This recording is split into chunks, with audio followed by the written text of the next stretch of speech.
महाविद्यालयाच्या प्राचार्यांनी बोलता बोलता सांगितलं की शीर्षक ऐकल्यावरच मला थोडंसं आश्चर्य वाटलं,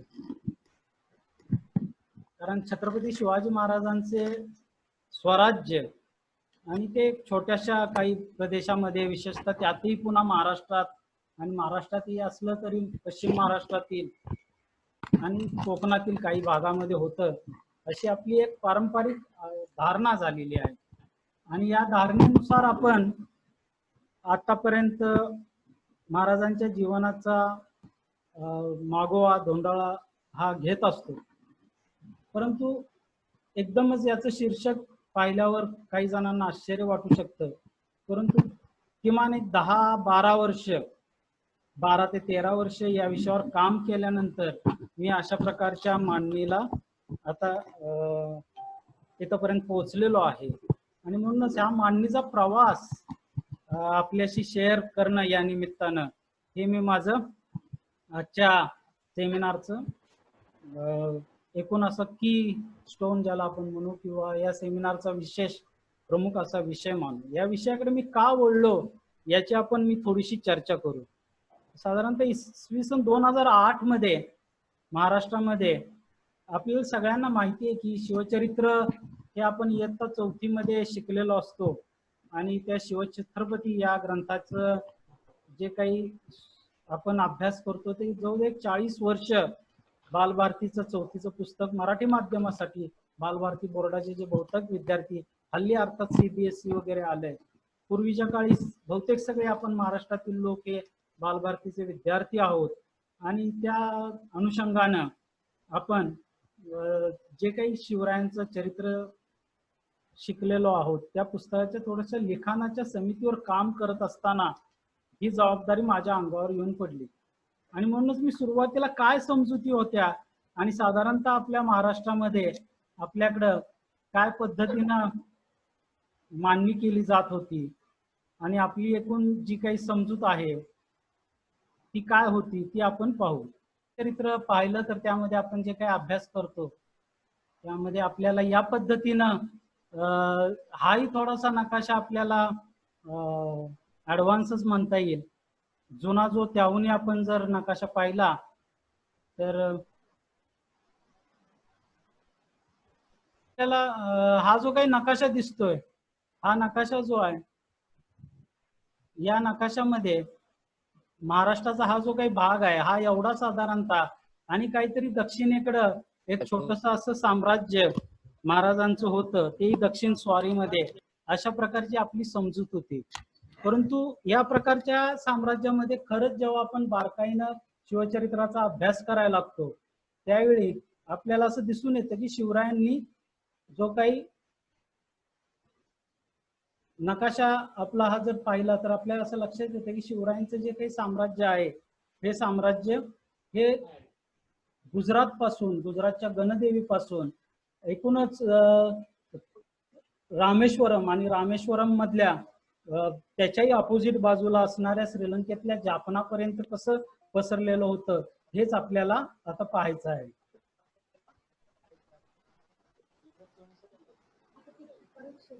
हा करून ओपन शेअर करून दे.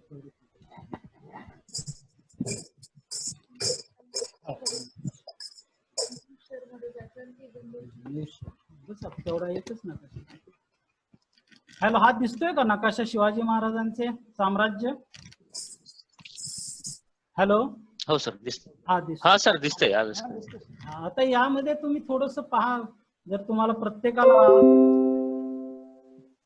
जर अनुभव घेता येत असेल तर आपण उत्तरेला गणदेवी, माझा हा जो काही तुम्हाला गुजरात मधील सुरतेच्या दक्षिणेला असणारं गाव दिसेल गणदेवी, हे गाव दिसेल. मुल्लेर आणि साल्लेरच्या रेषेमध्ये त्याच्या खाली तुम्हाला रामनगर दिसेल. येथपासून उत्तरेची शिवाजी महाराजांची जी काही साम्राज्याची सीमा सुरू होते ती महाराष्ट्राला क्रॉस करून त्यानंतर जर किनारपट्टीनं आपण खाली आलो तर अंकोला, आणि त्याच्याही पुढे खऱ्या अर्थानं गेलो तर गोकर्ण, ज्याला आपण म्हणतो गोकर्ण महाबळेश्वर, गंगावली नदीच्या पलीकडे सुद्धा येथेपर्यंत पश्चिम किनारपट्टीवर शिवाजी महाराजांचं साम्राज्य विस्तारित झालेलं होतं हे आपल्याला दिसून येतं. दुसरीकडे जर पूर्वेकडे आपण गेलो तर पूर्वेकडं हा तुम्हाला अर्काट पालार नावाची नदी दिसेल. आता चिकबळापूर, कोल्हार, पालार, कांची वगैरे हा भाग दिसेल. तिथपासून ते कावेरी नदी याच्या दरम्यानचा सारा प्रदेश हा शिवरायांच्या ताब्यात होता. म्हणजे पूर्व किनारपट्टीला चिदंबरम आणि पश्चिम किनारपट्टीला उत्तरेला गणदेवी, ही सगळी अशी पट्टी शिवाजी महाराजांनी आपल्या साम्राज्यामध्ये समाविष्ट केलेली होती. हे एकूणच शिवचरित्राचा आपल्याला बारकाईने अभ्यास केल्यावर लक्षात येत आहे. हे मी ढोबळ मानानं आज आपल्याला एक चित्र दाखवून दिलेलं आहे. आता मूळ मुद्दा जो आहे तो हे एवढं मोठं साम्राज्य शिवाजी महाराजांनी निर्माण केलं.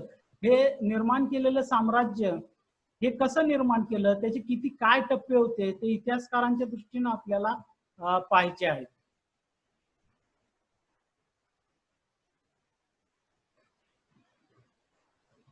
सगळ्यांना याची कल्पना आहे की आपल्याला असं वाटतं की शिवाजी महाराजांचं जे काही चरित्र आहे ते शिवाजी महाराजांचं चरित्र आपण पाहिलं की शिवाजी महाराजांच्या चरित्रामध्ये आपल्याला असं दिसून येतं की अशी एक आपली समजूत आहे की शिवाजी महाराजांचे पिता हे दक्षिणेला कुठेतरी आदिलशाहीमध्ये किंवा कर्नाटकमध्ये होते आणि महाराजांनी इकडं आपलं साम्राज्य निर्माण केलं आणि ते साधारणतः सातारा, सांगली, कोल्हापूर एवढ्या भागापुरते होते.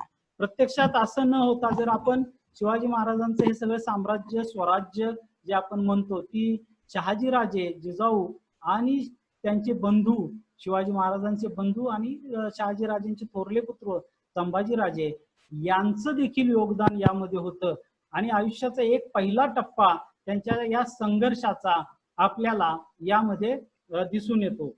साधारणतः ह्या टप्प्याची आपण जर कल्पना करून घेतली की साधारणतः कधी आणि कशा पद्धतीनं हे साम्राज्याचा पाया घातला घेतला, तर त्यासाठी आपल्याला शहाजी महाराजांचं चरित्र बारकाईनं पाहावं लागतं.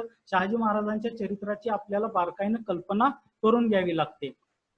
शहाजीराजांनी काहीच केलं नाही आणि सारं काही शिवरायांनीच उभं केलं असं आपल्याला म्हणण्याची एक साधारणतः आपली एक समजूत आहे की बाजूला ठेवावी लागते आणि आपल्याला 15व्या 14व्या शतकामध्ये जावं लागतं.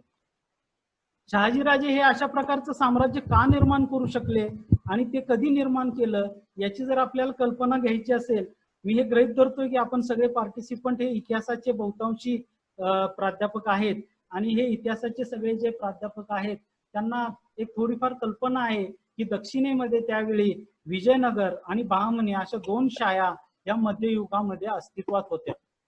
या मध्ययुगामधील 2 शायांमधील विजयनगरचा निपात हा राक्षसभुवनची लढाई, तालीकोटाची लढाई जी आपण म्हणतो, ती 1565 अकबराचं त्यावेळी उत्तरेमध्ये आगमन झालेलं होतं. आणि दक्षिणेमध्ये आपल्याला दिसून येतं की त्यावेळी विजयनगरचं जे काही समृद्ध असं साम्राज्य होतं त्याचं पतन हे बहामनी साम्राज्यातल्या काही शायांनी एकत्र येऊन ते केलं होतं. की याच्या तालीकोटाच्या लढाईनंतर विजयनगर संपुष्टात आल्यानंतर महाराष्ट्रामध्ये किंवा गोव्यामध्ये जर असा काही संघर्ष झालाच नाही आणि या ज्या काही आदिलशाही आणि येथील ज्या काही शाया होत्या त्यांच्या विरोधामध्ये काही उठाव झालेच नाहीत आणि जे काही साम्राज्य निर्माण झालं ते पुढे शिवरायांच्याच काळात झालं असं काही नाहीये. येथील जनतेला स्वातंत्र्यासाठी त्यांची जी काही स्वातंत्र्याची आकांक्षा होती ती स्वातंत्र्याची आकांक्षा पुरी होण्याचा संघर्ष हा या तालीकोटाच्या लढाईनंतर अल्पावधीत सुरू झालेला दिसून येतो. विजयनगरच्या लोकांच्या असं लक्षात आलेलं होतं की उत्तरेकडनं किंवा ज्या मिडल ईस्ट मधनं होणाऱ्या आक्रमणाच्या विरोधात जर आपल्याला लढायचं असेल तर पोर्तुगीजांसारखे युरोपियन आपल्याला कामाला येऊ शकतात. क्रुसेड्स वगैरे जो युरोप आणि आशिया मधला जो काही संघर्ष होता त्यातून त्यांच्या असं लक्षात आलेलं होतं. त्यातून त्यांनीच पोर्तुगीजांना गोव्याच्या किनाऱ्यावर आणलेलं होतं आणि त्याचा परिणाम दुसराच होऊन गोव्यामध्ये देखील आपल्याला कुक्कलीच्या राण्यांचा एक संघर्ष पोर्तुगीजांच्या या याच्या विरोधामध्ये झालेला दिसून येतो. हा संघर्षाचं नेतृत्व करणारा विठोजी मेघोजी याचा संघर्ष आपल्याला 1585च्या दशकामध्ये आपल्याला नक्कीच पाहावा लागतो. या पलीकडे वनगोजी निंबाळकर यांनी केलेलं एक बंड आपल्याला या काळामध्ये नक्कीच आवर्जून नोंदवावं लागतं आणि वनगोजी निंबाळकर हे निंबाळकर घराण्यातले प्रमुख असं व्यक्तिमत्व होतं आणि म्हणून त्यांनी केलेलं बंड हे पुढं 100-1 वर्ष आपल्याला कागदपत्रांमधून या समाजाच्या मानसिकतेमध्ये रुजलेलं होतं हे दिसून येतं. यानंतर मात्र खऱ्या अर्थानं मालोजी राजे आणि शहाजी राजे यांचा कालखंड आपल्याला सुरू झालेला दिसतो. भोसले घराण्याचं एकूण वतनांचं जर सुरुवातीचं स्वरूप पाहिलं आपण तर हे सुरुवातीचं स्वरूप हे नेमकं कुठं होतं? भोसले घराण्याच्या सुरुवातीच्या आपल्याला हे सगळ्यांना माहिती आहे की वेरूळला जर आपण कधी गेलात तर घृष्णेश्वर मंदिर आहे आणि त्या घृष्णेश्वर मंदिराला लागूनच एक भिंत आहे. तिथं चारी बाजूनं ज्याला चौसौपी वरांडा म्हणतात त्या वरांड्यामध्ये एक मोठ्या अक्षरांमधला भोसले घराण्याच्या विषयी माहिती देणारा एक शिलालेख आहे. या शिलालेखावरून भोसले घराण्याचं वेरूळचं नातं हे आपल्याला लक्षात येतं आणि भोसले घराणं हे वेरूळचं घराणं होतं हे आपण आता काय केलेलं आहे जवळपास हे मान्य केलेलं आहे. यानंतर आपल्याला असं जर पाहिलं अहमदनगरच्या निजामशाहीचा असा आपण अभ्यास केला तर श्रीगोंदा तालुक्यामध्ये नगरमध्ये आपल्याला या घराण्याची काही पॉकेट्स दिसून येतात आणि म्हणून केवळ वेरूळ पुरतच या घराण्याची एकूणच जी काही वतनं वगैरे आहेत ती होती अशी काही समजूत आपण बाळगायचं कारण नाही. वेरूळच्या आसपासचा प्रदेश कन्नड वगैरे भागामध्ये मालोजी राजांना काही गावं वतनं मिळालेली होती तशीच ती अहमदनगर जिल्ह्यामध्ये देखील मिळालेली होती. अर्थात हे सगळं निजामशाही मधलं होतं. पुणे जिल्ह्याकडे जर आपण आलो तर तेथील बॉर्डर ही नेहमीच व्हेरिएशन राहिलेली आहे. विशेषतः नीरा आणि भीमा या दरम्यान आदिलशहा आणि निजामशहा यांच्यामध्ये सातत्यानं संघर्ष होत असत आणि त्यांच्या सीमारेषा ह्या बदलत्या असत. परंतु यामध्ये कुठेतरी पुण्यामध्ये आमच्या पूर्वजांच्या वतनांचा अस्तित्वाचा पुरावा होता असं शिवभारत मालोजी राजांविषयी बोलत असताना नक्कीच आवर्जून नोंदवतो.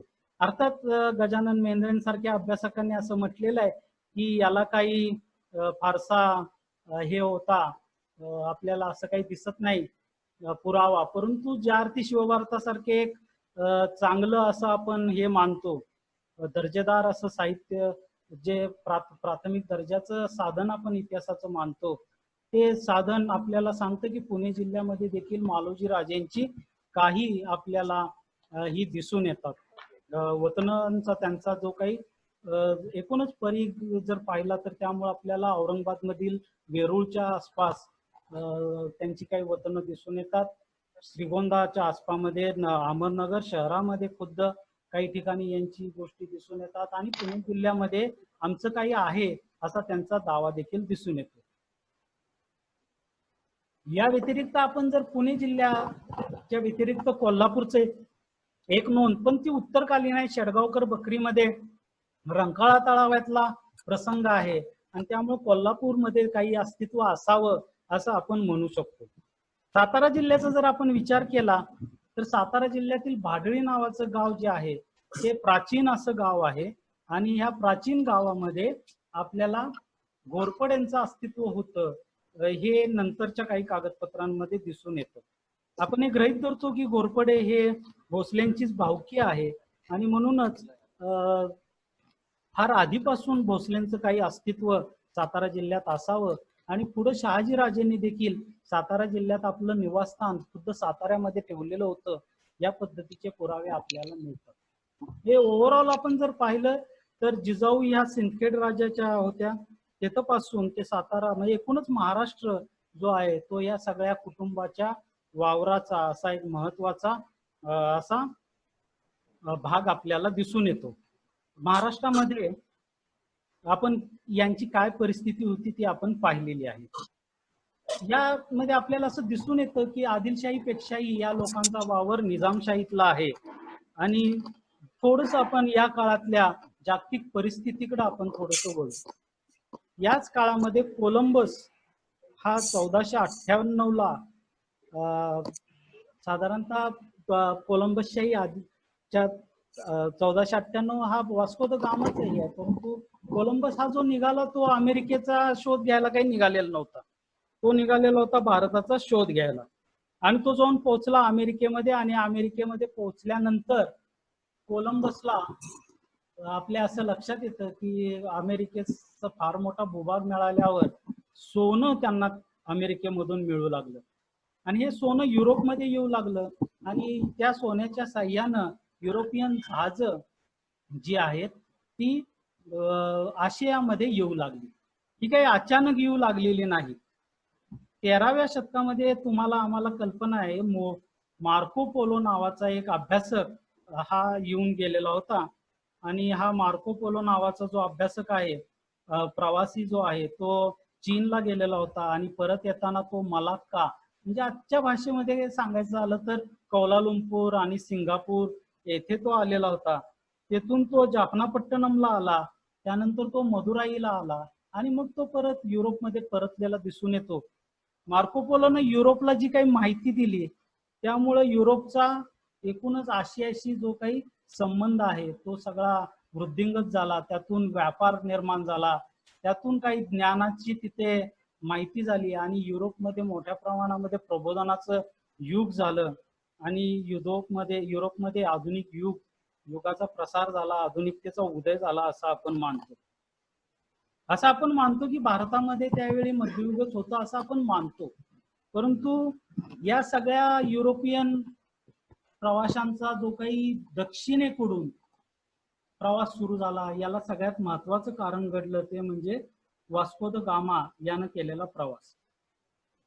एकूणच आफ्रिकेला वळसा घालून एक जलमार्गाने युरोपशी आशियाचा प्रवास होऊ शकतो याची जेव्हा युरोपियनांना जाणीव झाली तेव्हा सिल्क रूट पेक्षा आज आपल्याला चीनमध्ये आपल्या लेहचा जो संघर्ष चाललेला आपल्याला दिसतोय चीनच्या बॉर्डरवर, एक काळ सिल्क रूट मध्ये लेहला फार महत्व होतं आणि आशिया, ट्रान्सऑक्सिनिया आणि युरोपचे किंवा चीनचे व्यापारी लेहमध्ये एकत्र येत असत आणि तेथून जगाचं ते एवढ्या उंचावरचं बाजारस्थान तेथून सगळा व्यापार होत असे.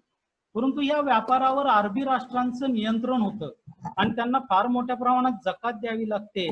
खऱ्या अर्थानं आपण माल आशियामधनं आणतो आणि युरोपियनांना सोनं जे आहे ते अमेरिकेतून मिळत होतं, ते सोनं भारतीयांना किंवा आशियाई देशांना जर दिलं तर आपल्याला हे सोनं देऊन आपल्याला जो काही माल मिळतोय त्याच्यामध्ये मधल्या अरबस्तानच्या लोकांना वाटेकरी बनवण्याची काही युरोपियन लोकांची तयारी नव्हती आणि त्यामुळे त्यांना जो काही हा समुद्र मार्ग मिळाला त्याच्यामध्ये मार्को पोलोच्या या मार्गामुळे तर अजूनच त्यांना याचा फायदा झाला. तुम्ही जर जगाचा नकाशा पाहिला तर तुमच्या असं लक्षात येईल की आफ्रिकेच्या आसपास म्हणजे विषुववृत्ताच्या विषुववृत्त ओलांडून जेव्हा तुम्ही जाता तेव्हा आफ्रिकेला वळसा घालता येतो आणि म्हणून तेथून पुन्हा उत्तरेकडे यायचं म्हणजे भारताकडे यायचं.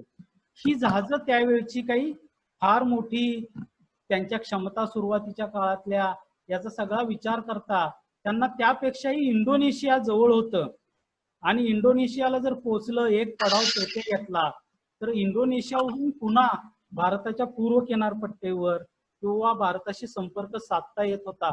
अशा प्रकारे हा जगाचा व्यापार हा सुरू झालेला होता. सुरत ही आपल्या पश्चिम किनारपट्टीवर आहे, परंतु त्यामुळं सुरतेशी जो काही आपला व्यापार चालत होता तो सुरतेचा व्यापार तो पुढं तुमच्या असं लक्षात येईल की शिवाजी महाराजांनी त्यामध्ये कसा अडथळा आला आणि म्हणूनच पूर्वेच्या किनारपट्टीकडं हा सगळा कसा भाग व्यापार शिफ्ट झाला हे आपण पाहणार. मूलतः आता आपण पाहत आहोत की शहाजी राजेंनी नेमका असं मग या युरोपियन व्यापारामध्ये कोणतं कर्तृत्व गाजलं. जसा व्यापार दक्षिण भारताकडे शिफ्ट झाला त्याचं कारण मी तुम्हाला सांगितलं की जहाजाच्या मार्गे जगाचा व्यापार सुरू झाला आणि सिल्क रूट मार्गे होणारा जमिनीवरनं आशियामधनं होणारा युरोपचा व्यापार, इस्तंबूल मार्गे होणारा युरोपचा व्यापार याच्यावर काय आल्या मर्यादा आल्या आणि एक नवा व्यापारी मार्ग हा आफ्रिकेमधनं समुद्राच्या मार्गे हा खुला झालेला आपल्याला दिसून येतो आणि यातूनच भारताच्या दक्षिण भारतातल्या या मराठा राज्याच्या स्थापनेचा पाया घातलेला गेलेला आहे. त्यांच्या आर्थिक मुक्तीचं आपल्याला सर्व काही हे दिसून येतं.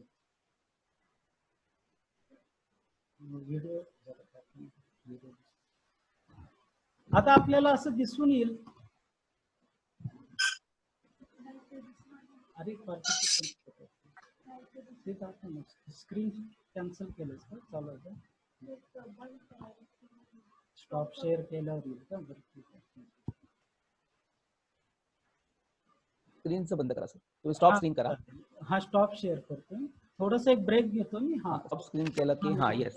आता मला एक कारण अगदी स्क्रीनवर बोलण्याची शिक्षक माणूस आहे मी, मला असं ते प्रयत्न कसा रिस्पॉन्स आहे काय. आता एक मुद्दा आपण पाहिला तो हा मुद्दा पाहिलेला आहे की शहाजी राजांचं हे काही राज्य निर्माण झालं ते का निर्माण झालं. 1565 ला अकबर हा पुन्हा प्रस्थापित झालेला आपल्याला दिसून येतो आणि अकबरानं उत्तरेतले काही म्हणजे राजस्थान जिंकलं, गुजरात जिंकलं आणि त्याचं लक्ष दक्षिणेकडे वळलं आणि त्यानं आपली काही मुलं डॅनियल वगैरे दख्खनवर पाठवायला सुरुवात केली. अकबराचा आणि जहांगीरचा जर तुम्ही काळ पाहिला तर त्या काळामध्ये ह्या दक्षिण मार्गे समुद्र मार्गे येणारी युरोपियन हे तुम्हाला दिसून येतात आणि हा व्यापार वाढत चाललाय, तिकडून येणारं सोनं नाणं वाढत चाललंय, हे मोगलांच्या लक्षात आलेलं होतं आणि म्हणून दक्षिणेकडे विस्तार करणं हे मोगलांच्या लक्षात आलं. सेंट्रल एशियाच्या सिल्क मार्गावर नियंत्रण ठेवून रेव्हेन्यू मिळवण्यापेक्षा बंदरांच्या मार्गे होणाऱ्या या व्यापारावर नियंत्रण मिळवणं आपल्याला गरजेचं आहे याची जाणीव आणि मूलतःच त्यांची विस्तारवादी वृत्ती यातून त्यांनी पहिला घास हा निजामशाहीचा घ्यायचा ठरवलं. आता निजामशाहीचं जर स्वरूप आपण पाहिलं तर निजामशाहीचे राजे हे जरी मुस्लिम असले तरी त्यांचे दोन प्रमुख एतद्देशीय असे सरदार असत. त्या एतद्देशीय सरदारांच्या मदतीची त्यांना पूर्वी एवढी गरज भासली नव्हती किंवा भासली असेल तो एक स्वतंत्र विषय होईल. परंतु खऱ्या अर्थानं जेव्हा उत्तरेमधून अकबर जेव्हा चालून यायला लागला, अकबर स्वतः नाही आलेला परंतु त्याचे शहजादे सुरुवातीला आले, तेव्हा येथील एतद्देशीय मराठे आणि गुलाम म्हणून असणारे ॲबेसिनियन इथिओपियातून आणलेले सिद्धी ज्यांना आपण म्हणतो, अशा दोन गटांची निजामशाहीला नितांत मदत ही मिळालेली होती. मालोजी राजे, जदुराय या सगळ्या किंवा मालोजी काटे असतील, बाबाराव काटे असतील, अशी काही मंडळी मराठा सरदार यांना या काळामध्ये त्यामुळं आपसूक महत्व आलं. मोगलांनी असा प्रयत्न केला की आपल्याला या मराठ्यांमधील काही गटांचा आपल्याला पाठिंबा मिळावा, निजामशाही आपल्याला जिंकता आली तर आपल्याला पश्चिम किनारपट्टीवर चांगलं बस्तान बसवता येतं, व्यापारावर चांगलं आपल्याला नियंत्रण ठेवता येईल. या पद्धतीनं मराठ्यांच्या मध्ये फूट पाडायचा प्रयत्न मोगलांनी सुरू केलेला आपल्याला दिसून येतो आणि इथं आपल्या मराठा राज्याची आणि आपल्या नायकाच्या एकूण प्रगतीची जी काही सुरुवात आहे त्याच्या पित्याच्या प्रगतीची सुरुवात आपल्याला दिसून येते. मालोजी राजांची कारकीर्द फार मी काही आज हाताळण्याचं काही कारण नाही, एक स्वतंत्र तो विषय होऊ शकेल, परंतु आपल्या असं लक्षात येईल की या संघर्षामध्ये पुढं अकबर गेला, जहांगीर आला 1605 ला, त्या काळामध्ये हा संघर्ष अजून वाढीला लागला. त्यावेळी निजामशाहीला एक प्रमुख नेतृत्व मिळालं, ते म्हणजे मलिक अंबरचं. हा मलिक अंबर कोण होता? औरंगाबाद, अहमदनगर या दोन शहरांचा, जुन्नर सारख्या किल्ल्याचा, किंबहुना अगदी जंजिरा, अलिबाग मधला जंजिरा, या सगळ्यांच्या केंद्रीभूत अशी जी काही सत्ता होती सिद्धींची, त्यामधनाच एक गुलाम मुलगा पकडून आणलेला, परंतु तो निजामशाहीमध्ये स्वतःच्या कर्तृत्वानं निजामशाहीचा कारभारी, प्रमुख कारभारी बनलेला होता. मोगलांची अशी अपेक्षा होती की आपण या निजामशाहीच्या लोकांना बंदुकीची गोळी हवेत उडवली तर कावळ्यांचा थवा जसा उडून जातो तसं आपण लोक चालून गेलो तर दक्षिणेचे हे मराठे सिद्धी यांच्या सैन्यासह बनलेलं निजामशाही सैन्य उडून जाईल आणि आपल्याला निजामशाही म्हणजे पर्यायानं महाराष्ट्राचा घास घेता येईल अशी मोगलांची अपेक्षा होती. परंतु ही अपेक्षा मलिक अंबरनं हाणून पाडली आणि ही हाणून पाडण्यामध्ये त्याचे सर्वाधिक जवळचे जर साथीदार कोण असतील तर ते मालोजी राजे भोसले होते. येथे भोसले घराण्याच्या उदयाचा विकास दिसून येतो. आजचं औरंगाबाद शहर हे त्यावेळी खडकी म्हणून ओळखलं जात होतं आणि जर जुने नकाशे काढले तर त्या नकाशाच्या मध्ये आपल्याला औरंगाबाद शहरातील विविध अशा भागांची नावं आहेत आणि ती फार रंजक आणि महत्वाची आहे. मलिक अंबरचाच या शहराच्या विकासामध्ये फार मोठा वाटा आहे आणि त्याचे जे काही सहकारी होते त्यातले भोसले प्रमुख सहकारी होते आणि या भोसलेंच्या घराण्यातील प्रमुख पुरुषांची नावं ही औरंगाबादच्या विविध पुऱ्यांना दिलेली दिसतात. औरंगाबादचा हा जुना नकाशा तुम्ही जरूर काढून पहा. आणि भोसले घराणे हे जवळच्या वेरूळच आहे आपल्याला माहिती आहे, परंतु खेड्यातून जणू काही ते शहरात आले होते का पूर्वापार नुसते वेरूळच नव्हे तर खडकीलाही ते होते का नाही याची माहिती काही मिळत नाही. परंतु मलिक अंबरच्या काळामध्ये जेव्हा औरंगाबाद विकसित होत होतं, त्या विकसित औरंगाबादमध्ये भोसले घराण्याच्या अनेक गल्ल्या होत्या त्यांच्या भाऊबंधांच्या. हे या गल्ल्यांच्या विविध नावांवरून आपल्याला दिसून येतं. पुढं मात्र औरंगाबाद हे काही भोसल्यांच्याच म्हणा किंवा मराठ्यांच्याही ताब्यात राहिलं नाही, तो पुढं वेगळा इतिहास होईल.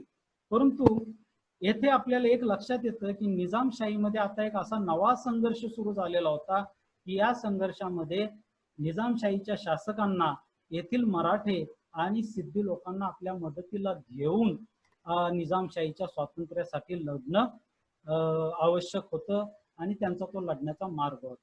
जहांगीरला हे काही स्वप्न पूर्ण करता आलं नाही की निजामशाहीचा पाडाव आपण पूर्ण केला, मलिक अंबर सारखा माणूस जोपर्यंत होता त्याला.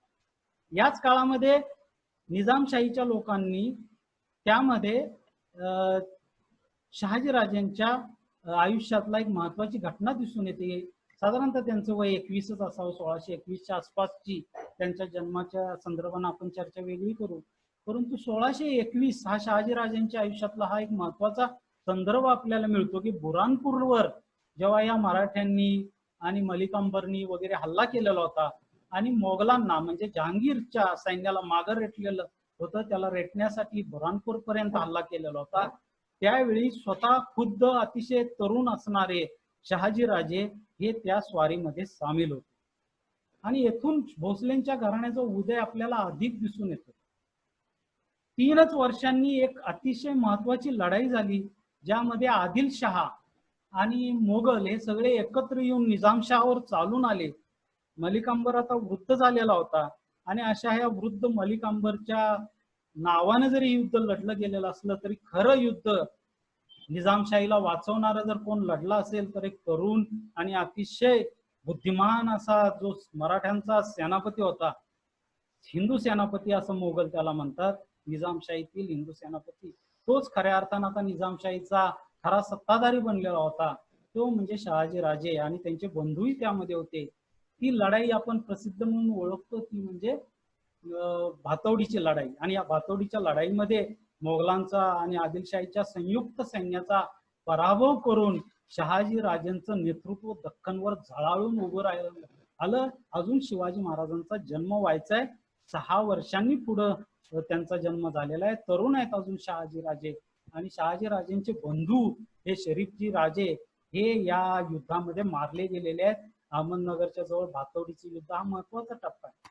मलिक अंबरला हे त्यांचा युद्धातील यश मानवलं न मानवलं, त्यांना शहाजीराजेंच्या भावकीला थोडस हाताशी धरून त्यांना अवमानित करण्याचा प्रयत्न केला, थोडस नियंत्रण म्हणा अपमानित करण्याचा आणि त्रास देण्याचा प्रयत्न केला. त्यावेळी दक्षिणेमध्ये फार मोठा सम्राट दुसरा काम करत होता, आदिलशहा, इब्राहिम आदिलशहा. या इब्राहिम आदिलशहानं बरोबर संधी साधली आणि शहाजीराजच्या जगतामध्ये एखाद्या चांगल्या एम्प्लॉईला जसे दुसरे बोलून घेतात कंपनीचे लोक, त्या पद्धतीनं आदिलशहानं या इब्राहिम आदिलशहाच्या दरबारामध्ये शहाजीराजे हे त्यानंतर गेले मलिक अंबरला कंटाळून, निजामशाही त्यांनी सोडली. एवढा मोठा सन्मान आदिलशहानं दिला इब्राहिम आदिलशहानं की दरबारामध्ये आदिलशहाच्या नंतर जर बसण्याची जी काही दुसरी जागा होती ती अन्य कोणाला न देता या तरुण सेनापतीला दिली गेली, शहाजीराजांना, शहाजी महाराजांना ती दिली गेली. फर्जंद म्हणजे राजकुमार, राजपुत्राचा दर्जा जो आहे, फर्जंद या पदवीसह शहाजीराजांना इब्राहिम आदिलशहानं दिली. पण अल्पावधीतच एका युगाचा अंत झाला. 3 महत्वाची माणसे याच 1-2 वर्षाच्या काळामध्ये गेलेली दिसतील. एक युग आहे ते म्हणजे एक जहांगीर याच काळामध्ये गेला, मलिक अंबरी गेला आणि इब्राहिम आदिलशाही गेला आणि एक नवीन युग सुरू झालं, शहाजहान युग सुरू झालं. उत्तरेमध्ये मोगलांचं, दक्षिणेमध्ये मोहम्मद अली इब्राहिम आदिलशहाच्या जागी आला. तो थोडासा लहान होता, तो पुढं स्वतंत्रपणानं आपण त्याचा अभ्यास आता पाहूच पुढं. आणि खुद्द निजामशाही ही आपल्याला असं दिसून येते, निजामशाही जी आहे ती तेथे पुन्हा मलिक अंबर गेल्यामुळं एक प्रकारे शहाजी राजांना अनुकूल पुन्हा वातावरण सुरू झालं. मोगलांचं आक्रमण शहाजहानच्याकडून चालूच होतं आणि पुन्हा शहाजी राजे हे निजामशाहीमध्ये परत आले. शहाजीराजांचे सासरेही मुघलांकडे होते, तेथून ते परत आले 29 मध्ये. त्यांची अतिशय क्रूर आणि दगाबाजीनं हत्या झाली. यावेळी मात्र निजामशहाच्या विषयी मात्र शहाजीराजांच्या मनात राग निर्माण झाला आणि या रागातूनच त्यांनी काही बंड केली आणि नाशिकच्या आसपासचा भाग जो आहे तो त्यांनी ताब्यात घ्यायला सुरुवात केली.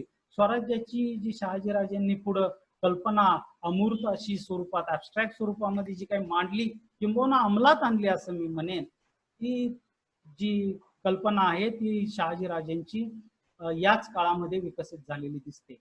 याच काळामध्ये निजामाशी तर आता फाटले, ज्याच्या सासऱ्याचा मेव्हण्यांची वगैरे हत्या केलेली आहे त्या राजाच्या निजामशहाच्या दरबारात शहाजीराजे राहणं आता शक्य नव्हतं आणि म्हणून त्यांना पर्याय तरी काय होता. नाहीतरी आदिलशाही ते सोडून पुन्हा आलेले होते आणि ते पुन्हा मोगलांकडे गेले. मोगलांना त्यांचा सन्मान केला आणि काही कामगिरी सोपवल्या. आझम खान वगैरे त्यावेळचा मोगलांचा त्यावेळचा इथे चालून आलेला सेनापती होता, त्याच्या साह्यानं काही थोडीफार कामगिरी केली. पण पुढे जाऊन मोगलांची साथ देऊन शहाजीराजांच्या असं लक्षात आलं की आपण निजामशाही वाचवली पाहिजे, ना की नुसती निजामशाही वाचवली पाहिजे. या संघर्षामध्ये आपण आपलं हित साधलं पाहिजे आणि आपलं स्वातंत्र्य, आपलं स्वराज्य येथे स्थापन केलं पाहिजे.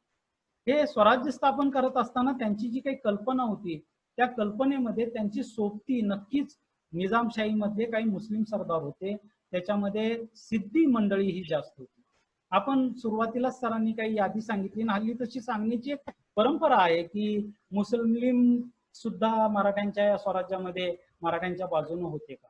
थोडासा त्यातला बारकावा आपण ध्यानात घेतला पाहिजे की उत्तरेकडनं येणारे पठाणी, इराणी अशा प्रकारचे लोक हे काही मराठ्यांच्या साम्राज्यामध्ये मराठ्यांच्या बाजूनं होते असं दिसत नाही. जे कोणी मुस्लिम दिसतात ते एतद्देशीय त्यातूनही किंवा ते याशिवाय जे ॲबेसिनिया मधनं मलिक अंबरच्या सारखे जे गुलाम, ज्यांना ब्लॅक इथिओपियन्स आपण म्हणून अशा पद्धतीने आलेले पण ज्यांनी मुस्लिम धर्म स्वीकारलेला आहे, असे हे अधिकारी निजामशाहीचे शहाजी महाराजांच्या सोबत आपल्याला दिसून येतात.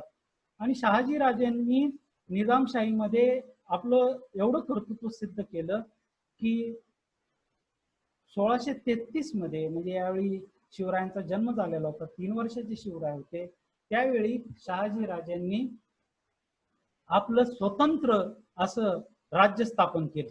नावाला त्यांनी निजामशाह मांडीवर घेतलेला आहे, परंतु राज्यकारभार शहाजी राजेच पाहत होते आणि यामुळे येथील मराठ्यांना, एतद्देशीयांना असा पक्का आत्मविश्वास आला की आपण राज्य करू शकतो. परंतु जर शहाजी राजांसारखा स्थानिक मराठा राज्य करू शकतो तर एकूणच मुस्लिम ऍडव्हान्समेंट जी काही उत्तरेतून येत होती किंवा त्यांचे जे आदिलशाही मधले जे काही सहकारी नवाब बाबा सारखे इराणी असे घटक होते, त्यांना हे काही चांगलं लक्षण वाटलं नाही आणि म्हणून त्यांनी एकत्रितरित्या शहाजी राजेंचा हा जो काही निजामशाही सांभाळण्याचा आणि खऱ्या अर्थानं स्वराज्याचा हुंकार जो होता तो दाबण्यासाठी दोन्ही बाजूनं तो चिमट्यामध्ये अडकावा अशा पद्धतीनं शहाजी राजांवर पुन्हा हल्ला केला. परंतु याला 3 वर्ष लागले आणि 1633 ते 1636 असा 3 वर्षाचा शहाजी राजांचा उपक्रम आपल्याला दिसून येतो. बरेच जण असं म्हणतात की हे छत्र जे धरलेलं होतं निजामशाहावर मांडीला, शहाजी राजांनी स्वराज्याचं जे छत्र उभारलं ते शहागडवरचं आहे. पण मी हल्ली दाखवून देण्याचा एक प्रयत्न केलाय किंवा एक मांडणी करण्याचा प्रयत्न केलाय की ही राजधानी त्यांची जशी जुन्नर भागातली किंवा नगरमधील पेमगड असेल त्याच पद्धतीनं सिंहगड म्हणजे ज्याला आपण कोंढाणा म्हणतो ती देखील असण्याची शक्यता नाकारता येत नाही. आणि तसं जर असेल तर पुणे ही जी काही पुढे शिवाजी महाराजांची कर्मभूमी बनली त्या कर्मभूमीचा पाया हा शहाजी राजांनी शहागड नावाच्या झियागड या पद्धतीनं पोर्तुगीजांनी त्या गडाची नोंदणी केलेली आहे. त्या पद्धतीनं आपल्याला दिसून येतं. येथे शहाजी महाराजांचा 36ला पराभव झाला मोगलांच्या पुढं आणि मोगलांनी वाटणी केली आदिलशाह बरोबर, निजामशाही वाटून घेतली. आणि या मराठा राजाचं काय करायचं तर त्याच्यावर त्यांचं असं ठरलं की या व्यक्तीला तुम्ही सरळ सरळ काय करा, नाही तरी अतिदक्षिणेकडील विजयनगरचा जो काही साम्राज्याचा भाग आपण जिंकलेला नाही तो साम्राज्याचा भाग हा आपण जिंकण्यासाठी शहाजी राजांना दक्षिणेत पाठवू असं म्हणून 1636 साली शहाजी राजेंची दक्षिणेकडं काय करण्यात आली, रवानगी करण्यात आली.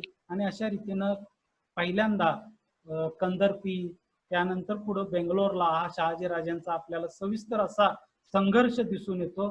शहाजी राजांचं आगमन हे बेंगलोरला झालं आणि बेंगलोर ते तंजावर या भागामध्ये पुढं 1664 पर्यंत, 1636 ते 1664 अशा प्रदीर्घ काळामध्ये हा मराठ्यांचा राजा बेंगलोरहून काम करत राहिला. तंजावरला कधी जिंकण्याचा त्यानं प्रयत्न केला, जिंजी जिंकण्याचा प्रयत्न केला. म्हणजेच आपल्या पुत्रांसाठी पुढे त्यांनी हा स्वराज्याच्या विस्ताराचा पाया या जवळजवळ 36 ते 64 या आपल्या आयुष्याच्या काळामध्ये दक्षिणेत घातला. दक्षिणेमध्ये त्यांनी एक कामगिरी केली की तेथील जेवढे काही हिंदू राज्य होते त्यांना आदिलशाहीच्या एक्सपान्शनिस्ट याच्यामधून पूर्णपणानं नाश होण्यापासून वाचवण्याचा प्रयत्न केला. त्याचाच पुढे मराठ्यांच्या स्वराज्याला अगदी पुढे औरंगजेब चालून आल्यानंतर देखील उपयोग झालेला आपल्याला दिसून येतो. आता येथे आपण शहाजी राजांचं एकूण जरी ते कर्तृत्व पाहिलं, 36ला त्यांची रवानगी झाली. रवानगी होण्यापूर्वी शहाजी राजांनी 3 वर्ष का होईना स्वतंत्रपणानं महाराष्ट्राचा कारभार चालवण्याची चव चाकलेली होती. त्यामुळे ही व्यक्ती शांत बसणं शक्य नव्हतं. आणि 3 वर्षांनी 1636 साली त्यांनी नवा डाव आखला आणि आपला 12 वर्षाच्या मुलाला त्यांनी पुणे येथे परत पाठवून दिलं. यावेळी जिजाऊ आल्या असं गृहीत धरतात, की मी थोडा बारकाव्यानं अभ्यास केलाय. खरंच यावेळी जिजाऊ त्यावेळी सोबत आल्या होत्या का, त्या बेंगलोरला होत्या का, याविषयी थोडीशी मला संभ्रम अवस्था आहे. आणि पण आपण असं मानू की पुण्याची ही सगळी कारभाराची व्यवस्था पाहायला मंत्र्यांसह, सेनापतीसह, स्वतंत्र ध्वज मुद्रा यासह शिवछत्रपतींचं आगमन हे येथे झालेलं दिसतं. शिवछत्रपतींचं झालेलं हे आगमन जे आहे, हे शिवछत्रपतींचं पुणे येथे झालेलं आगमन हे 1642 आहे असं आपण मानतो. आणि अल्पावधीतच 2 वर्षात शहाजी राजेंनी आदिलशहाशी भांडण उकरून काढलं आणि हे मोठं बंड 44चं झालं. येथे स्वराज्याच्या काही पायाभरणीची कामं झाली याची आपल्याला कल्पना आहे. आपण नेहमी असं मानतो की शहाजीराजेंनी खरंच आयुष्यात काय केलं. शहाजीराजेंनी गुलामी केली. शहाजीराजेंवर विविध आरोप करण्यामध्ये आजवरच्या इतिहासकारांनी आजपर्यंत त्यांचं मूल्यमापन करताना मनाचा कदूरपणा दाखवला असं म्हणू, किंवा त्यांना असं वर्णन केलेलं आहे की नाही त्यांनी या शाहीचं त्या शाहीचं किंवा त्यांनी आदिलशाहीचीच गुलामी केली उत्तर आयुष्यात, असं आपण नाहीये. 1636ला अतिशय वाईट पराभव असा तो झालेला असताना, 1636ला तो पराभव झालेला असताना जेव्हा त्यांची दक्षिणेकडं रवानगी झालेली आहे, ती दक्षिणेकडे रवानगी झालेली असताना, दक्षिणेला रवानगी झालेली असताना त्यांनी येथून पुढं दक्षिणेकडे झालेली रवानगी पाहता त्यांनी ही दक्षिणेकडची रवानगी जी आहे ती यानंतर 1642, 1644 मध्ये आणि 1648 मध्ये आणि 1662 बहलोल खानाच्या बरोबर, सविस्तर मी सांगलो तर वेळ पुरणार नाही. या 1644 पर्यंत आयुष्याच्या यामध्ये जवळजवळ किमान 3 वेळा शहाजीराजेंनी आदिलशाहीच्या विरोधामध्ये प्रखर बंड केलेले आहेत आणि त्या बदल्यात 2 वेळा तर त्यांनी कैद भोगलेली आहे ऑलमोस्ट. असं असताना त्यांनी आदिलशाहीची फार काही गुलामी वगैरे पत्करली असा काही भाग होता असं नाही. उलट राधा माधव विलास चंपू मधलं वर्णन जर आपण पाहिलं तर राधा माधव विलास चंपू मध्ये आपल्याला असं दिसून येतं की एखाद्या स्वतंत्र राजाच्या थाटामध्ये शिवछत्रपतींचे हे पिता बेंगलोर येथून राज्य करत होते. आता येथे एक टप्पा संपतो. शिवछत्रपतींचा महाराष्ट्रातला राज्याचा विस्तार जो आहे तो राज्याचा विस्तार हा आपल्याला बहुतांशी माहिती आहे, त्यामुळे त्यामध्ये मी काही फारसा जाणार नाही. आणि वेळेची एकूणच मर्यादा पाहता, जेवढा वेळ आता झालेला आहे तो पाहता, मी आता एक असा मुद्दा घेणार आहे की गोवळकोंड्याला जी महाराजांनी भेट दिली ती देखील आपल्याला कल्पना आहे. परंतु त्यानंतर महाराजांनी जी दक्षिणेमध्ये मोहीम दिग्विजय पुढे सुरू केला, त्या दक्षिण दिग्विजयाचा जर आपण विचार केला तर यामध्ये जिंजी तर त्यांनी जिंकलेलंच होतं. त्याच्यानंतर कावेरीच्या तीरापर्यंत त्यांनी जाऊन आपला काय केलेला होता, टप्पा टाकलेला होता कावेरीच्या. Hello sir, your voice is not audible. Excuse me sir. हा सर येतोय का तुमचा आता? आवाज ऑडिबल होत नाहीये. येतोय का आता? येतो sir. Hello, net connection please check करा. हा, तर आपल्याला असं दिसून येतं की कावेरीच्या किनारपट्टीवर शिवरायांनी बैठक टाकलेली होती, आपली छावणी टाकलेली होती. आणि ही छावणी टाकल्यानंतर कावेरी ते पालार नदीच्या सगळ्या दरम्यानचा प्रदेश हा त्यांनी ताब्यात घेतलेला होता. आपली अशी समजूत आहे की तंजावर हे नेमकं कुणाचं होतं. तर मी अतिशय बारकाईनं हे माझ्या ग्रंथामध्ये देखील मांडलेलं आहे की शिवाजी महाराजांच्या पूर्वीच, आगमनापूर्वीच 76 पर्यंत एकोजी राजेंनी तंजावर हे पूर्णतः ताब्यात घेतलेलं होतं. तंजावर ताब्यात घेणं एक्सक्यूज मी सर. हा, हॅलो हॅलो सळुंके सर. पराग सर, आम्हाला येतोय आवाज. युअर व्हॉइस तुम्हाला इज नॉट ऑडिबल. तुमचा आवाज ऐकू येत नाहीये. येतोय का? हा, कोण सर. आता येतोय का? पराग हॅलो, हा येतोय सर, आम्हाला येतोय. पराग सर. येतोय ना? हा, तर 1676 मध्येच एकोजी राजेंनी तंजावर हे ताब्यात घेतलेलं होतं. आणि तंजावर ताब्यात आल्यानंतर एकोजी राजेंचा जरा थोडासा स्वतंत्र विचार करू. पुढे जाऊन थोडा काळ त्यांचा शिवाजी महाराजांशी संघर्ष झाला. आणि तो संघर्ष झाल्यानंतर शहाजीच्या या दुसऱ्या पुत्रानं दक्षिणेमध्ये पूर्णतः मदुराईचं साम्राज्य देखील आकुंचित केलेलं दिसून येतं. हॅलो. इतकंच नव्हे तर, हॅलो, ओके, थँक्यू. ओके. हा, तर हा, बोला सर. इतकंच नव्हे तर कोलेरून ओके, नदीच्या thank you. दक्षिणेला तंजावरचं स्वतंत्र असं राज्य निर्माण करण्यात एकोजी राजांना यश आलेलं होतं. एकोजी राजांनी स्वतःचा राज्याभिषेक केलेला होता. एकोजी राजांनी स्वतःचा राज्याभिषेक घडवून आणला.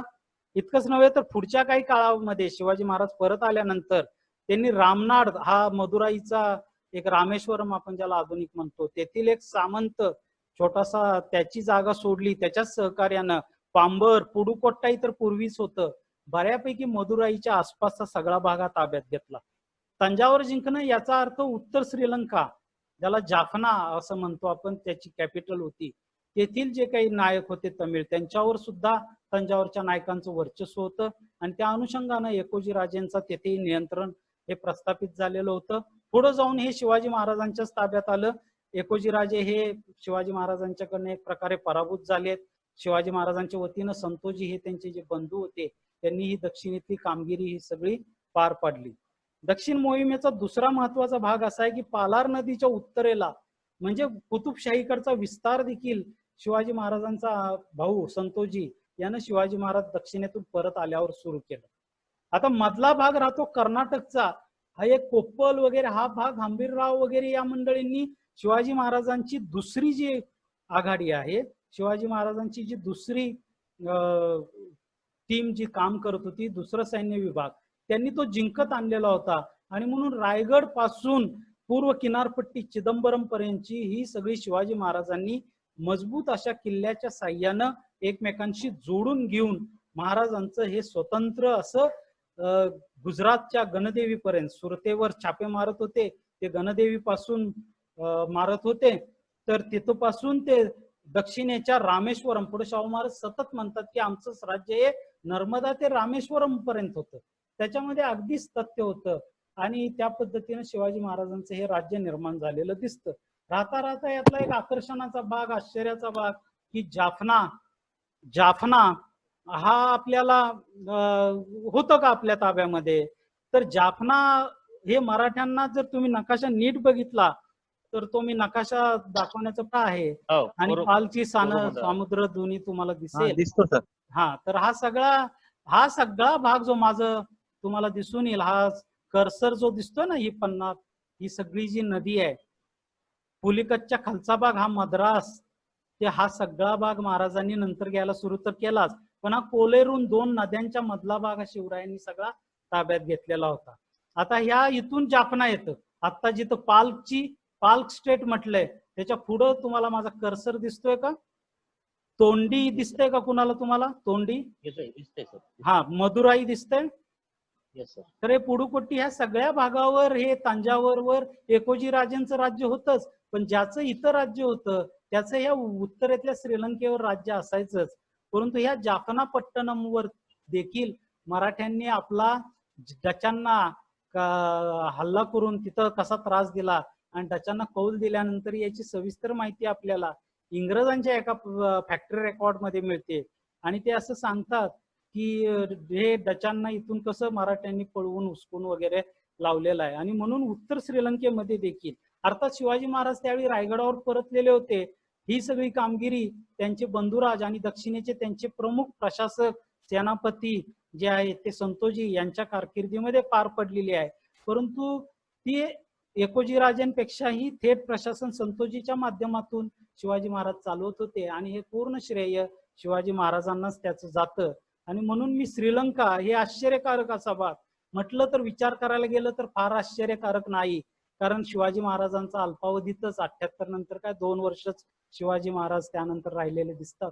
आणि शिवाजी महाराज गेल्यानंतर 5 November old style new style 15 November 1680 मध्ये शिवाजी महाराजांचा दक्षिणेतला प्रधान रघुनाथ पंत याचा विषयी डचांचं एक पत्र आहे की मोरोक्को म्हणजे आजच्या सिंगापूर येथे त्याची काही गलबत जाणार होती, खाजगी गलबत छोटी का होईना ती जाणार होती, तर त्याला जाण्याची परवानगीच्या संदर्भाचा पत्रव्यवहार उपलब्ध आहे. म्हणजे शिवाजी महाराज गेल्यानंतर 6 महिन्यात म्हणजे 1680 मध्ये ही आपली पूर्व किनारपट्टीवर मराठा नेव्ही पोहोचलेली होती याचे स्पष्ट उल्लेख आहेत.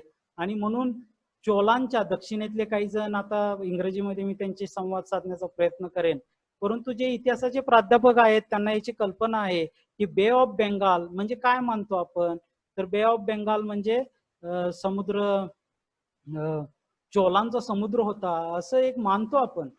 कंबोडियामध्ये चोलांचा एका राजपुत्राला आणण्याच्या अलीकडे एक पेपर माझ्या वाचनात आला की त्यांची एक शाखा चोलांची कंबोडियात होती आणि तिथला एक राजपुत्र शेवटी दत्तक म्हणून त्याला इकडं आणला गेला. म्हणजे बे ऑफ बेंगालमध्ये पूर्णतः दक्षिण भारतीयांचं वर्चस्व होतं.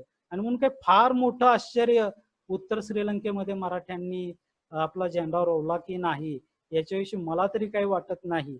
आणि या अर्थानं गणदेवी पासून ते जाफनापट्टणम उत्तर श्रीलंकेपर्यंत महाराजांनी आपल्या साम्राज्याचा विस्तार केलेला होता. यानंतर उत्तर कर्नाटकामध्ये कसा सविस्तर विस्तार केला याच्याविषयी मी खूप काही सविस्तर बोलू शकेन, परंतु वेळ किती असतील तर त्या पद्धतीने आपण पुढे जाईल. बरं सर. हँडराईज.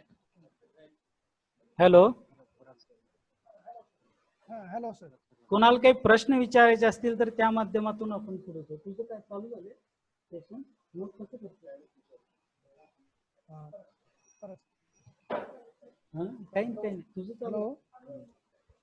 हॅलो हॅलो सर्व पार्टिसिपंटला विनंती आहे की ज्यांना कुणाला काही प्रश्न विचारायचे असतील कृपया प्रश्न विचारावे. अनम्यूट करा मग सर्वांना. अनम्यूट करा.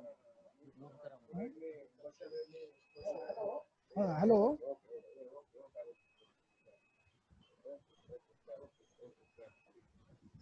हा yes Simi Abram she wants to ask a question. Actually sir मी डॉक्टर वैशाली भाकरे माझ्या मुलीच्या नावाने येते. ओके. हा तर केरळ हा जो प्रदेश आहे त्या भागामध्ये शिवाजी महाराजांचं किती कर्तृत्व काय आहे, म्हणजे त्या भागात काही आहे का साऊथ मध्ये? केरळमध्ये मला दिसत नाही, परंतु जर भारताचा नकाशा तुमच्या समोर असेल तर शहाजीराजे बेंगलोरला होते हे तुम्ही ध्यानात घ्या. ओके. आणि बेंगलोरला असल्यामुळं बेंगलोर का चूज केलं तर बेंगलोर स्ट्रॅटेजिकली प्लेस्ड आहे पूर्व आणि पश्चिम किनारपट्टी दोन्हीवर नियंत्रण ठेवण्यासाठी. आणि बेंगलोरला राहून बेंगलोरच्या पश्चिमेला काहीच शहाजीराजे नियंत्रण ठेवत नसतील, तिकडून घाटात वर जो येणारा ट्रेड आहे याच्याविषयी काही मला हे नाही का की देर इज अ पर्पज म्हणजे बेंगलोरला थांबणे. तर सांगतो मी एकच मिनिट. एका काव्यामध्ये एक साधारणतः बेंगलोरच्या पश्चिमेला एक हे मिळालेला आहे शिलालेख, परंतु मी फार आग्रह अजून धरलेला नाही. राम सेतू वगैरे असं त्या गावाचं नाव आहे. तिथं मराठ्यांचं वर्चस्व असल्याचं किंवा शहाजी किंवा शिवरायांचं देखील असल्याचा एक शिलालेख मिळालेला आहे. परंतु त्या आधारे मी खऱ्या अर्थानं कोकण किनारपट्टीची सीमा शिवरायांच्या काळात ही गोकर्ण पर्यंतच धरली, अगदी अस्सल जिथं काही शंकेला वावच नाही, गोकर्ण महाबळेश्वर पर्यंत शिवाजी महाराजांचं राज्य होतच. परंतु हा जो ओके. दक्षिणेतला कर्नाटकातला अजून दक्षिणेला जातो. राहिलं केरळच्या बाबतीमध्ये की शहाजीराजांनी आदिलशहाच्या सेवेत असताना हा. केरळकडून काही खंडणी वसूल वगैरे करून दिली वगैरे असे काही काव्याची वचनं उपलब्ध आहेत, परंतु त्याला कोराबरेटिव्ह अजून असं काही म्हणजे जे काही केरळवर सापडलं. स्वाऱ्या झाल्या त्या मिळाल्या अशी एक नोंद आहे. तेवढ्यावर काही ओके. आपण असं काही निष्कर्ष काढू शकतो असं काही घाईच होईल थोडस, किंवा आत्मप्रौढीच्या मार्गाने म्हणजे जाऊन आपल्याला हा. शहाजींच्या काळाचाच अभ्यास करावा लागेल, तेव्हा सापडेल काही. नाही, तेवढा एक मला मिळालेला आहे की ते ओके. काव्यामध्ये असल्यामुळे थोडं त्याला अजून काही मिळालं पाहिजे ना, की ही स्वारी ही स्वारी कितपत यशस्वी झाली होती, काही तिथं शहाजीराजांनी काही केलेलं होतं का नव्हतं, हे आपल्याला पाहावं लागेल. ओके. Thank you sir. हा, थँक्यू.